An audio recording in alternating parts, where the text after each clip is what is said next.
If you continue to lighten the blows that you receive in life, you are limiting your growth. If we have situations in life that make us think twice about our actions or really make us fall to our knees, it's actually a good thing. And that's something that most people can't really contextualize when it first happens or when it continues to happen. But if we don't do that actual healing, if we don't do the actual work of realizing that we have failed, we're never going to get to a point where we can lift other people up, and we're probably not going to get to the point where we feel ourselves are as strong as they need to be. So many times I find people saying to themselves, oh my God, I had a hard day, I'm going to go have a drink, right? Oh my goodness, I failed here, and their family members say, oh no, don't worry about it, you know, you'll be okay, we'll get you. Or they try to lighten the blow with essentially distracting us from the realities that are present. And it makes a lot of sense because, you know, when we love someone, we don't want them to feel worse than they need to. But I think a lot of the times it ends up becoming not feeling bad at all. And that is just, in my opinion, not the way to go about living life. There are so many times where we are beaten down in life because, frankly, that's part of it, right? That's part of getting stronger, part of improving our ability to encourage ourselves and really realizing where we're messing up. So whenever you have a chance to fail in life, whenever you've had the opportunity to experience something that isn't all that pleasant, I encourage you to think about it as a growth experience rather than something that really isn't a part of life, right? Really is something that you can avoid altogether. There's been a lot of stories recently of, hello pupper. There's been a lot of stories recently that I've heard that people, you know, kind of stay in their grind, in the monotonous, pursuitless, purposeless life. And they are given chances to reflect. They are given chances to, take a couple hours or a day even to sit down and really think about what happened.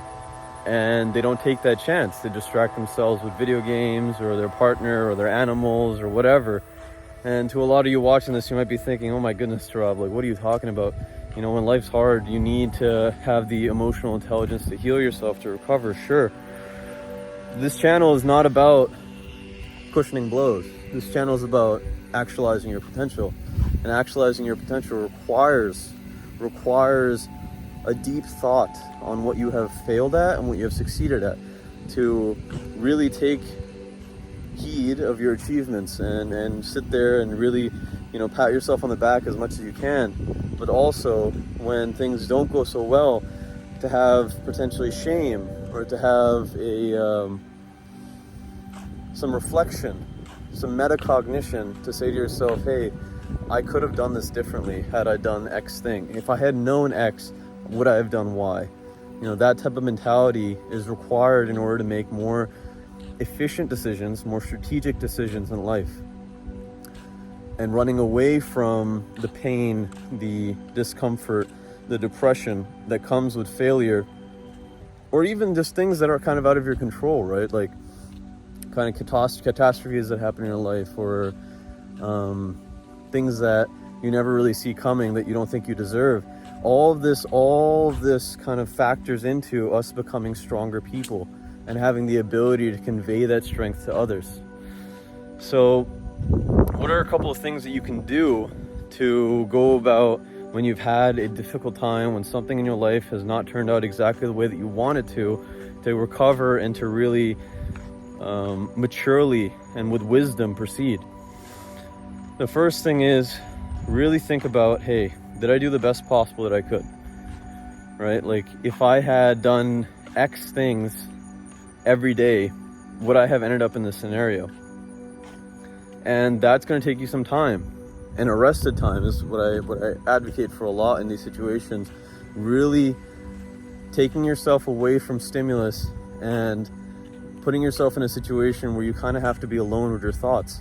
And for Obviously, some people, being alone with their thoughts could be very detrimental if they have some psychological issues, schizophrenia, whatever it is.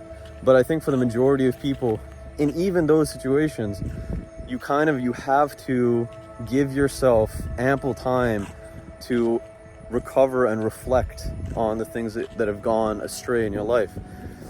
I made another video about the thinking in 5 years from now, what would I regret?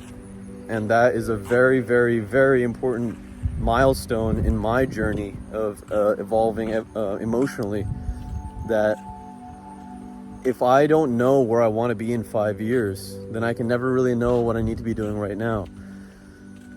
I don't know what my purpose is if I'm not consistently driven to a goal in the future.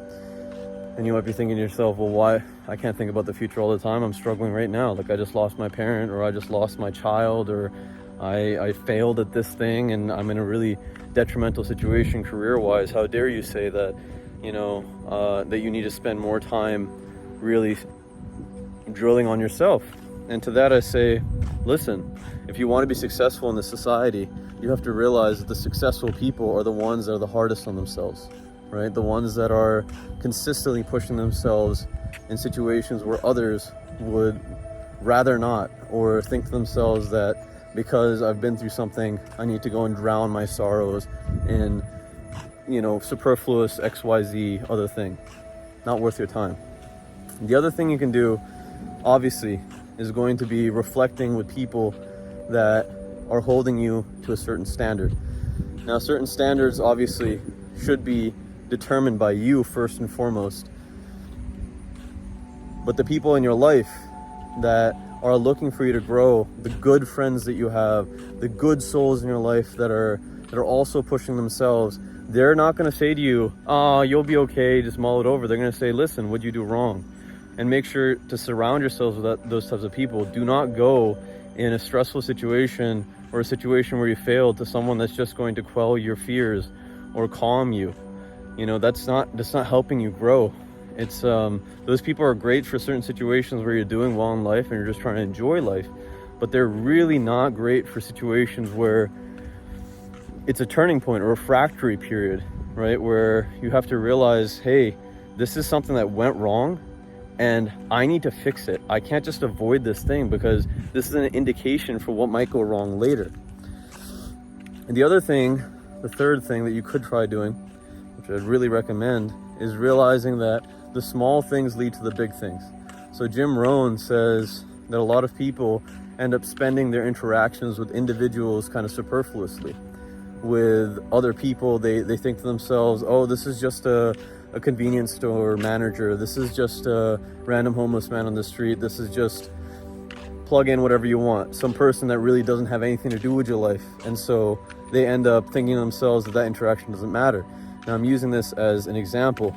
If you think that interaction doesn't matter, then the interactions that do matter, you won't be as present as you need to be in order to make the most out of them. So this is kind of to say that all the little things that you do in your life, the little things that might not be great for your character or might not be great for your time management, those build up and those will eventually lead to a lot bigger failures in your life. And I have been a victim of this a lot in my life, and this is why I'm saying this, is you have to realize that in order to get to a point where you fail less, or where you don't stumble across the same lack of footing that you had before, you need to build up the little things that you do every day so that you're more resilient and more wise about how you pursue your decisions. And this also goes for holding other people accountable. A lot of the reason that I think that I'm beneficial to my friends and people in general is because I hold them to a certain standard and I see that their soul is capable of more potentially than they're doing right now. And that a lot of times that comes off as harsh, and a lot of times that comes off as, oh my goodness, you're such a privileged person and you're not even looking into the scenarios of my life, and like, how dare you judge me? But my thing is, listen, I'm not here to hurt you, right? Like, that's not my intention. My intention is to help you. Always, always, always. I don't care who you are. I don't care if I don't like you. Everything that I'm ever going to say to someone is going to be hopefully for their benefit, in my opinion, the things that have worked in my life. And I will never hold that back. And having that mentality with the people that you love also sets a certain standard, a culture in your life that will make it so that when something happens to you, that they'll treat you that way too, right? Treat others like how you want to be treated. So some things to think about in terms of your failures and progress in life. Super, super, super important.